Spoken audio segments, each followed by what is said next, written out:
আগে যে একটা স্ট্রেস ছিল যে আমি কিভাবে সবকিছু চলবে, সবকিছু ম্যানেজ হবে, সব সবকিছুর দাম বেড়ে যাচ্ছে, ইনফ্লেশন হচ্ছে, অনেক কিছু। তো এখন হুম। আলহামদুলিল্লাহ বিজনেসটা শুরু করার পরে আমার কাছে মনে হচ্ছে যে না, সবকিছু আমি যেভাবে মনে করছিলাম আসলে সেইভাবে একটু বেটার ওয়েতে আগাচ্ছে এবং আমি আসলে হ্যাপি যে আমি মেন্টালি পিসফুল আছি এবং আমার ফ্যামিলিকে আমি আসলে অনেক সময় দিতে পারছি। এটা আমার কাছে একটা ব্লেসিংস আমি বলব এই বিজনেসটার। একটা ফিন্যান্সিয়াল সাপোর্টও পাচ্ছি।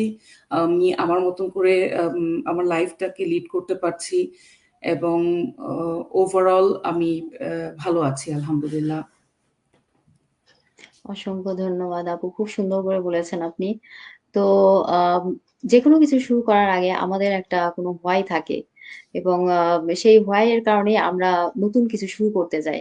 তা আপনারও নিশ্চয়ই সেরকম কোনো why রয়েছে। তো সেটা নিয়ে যদি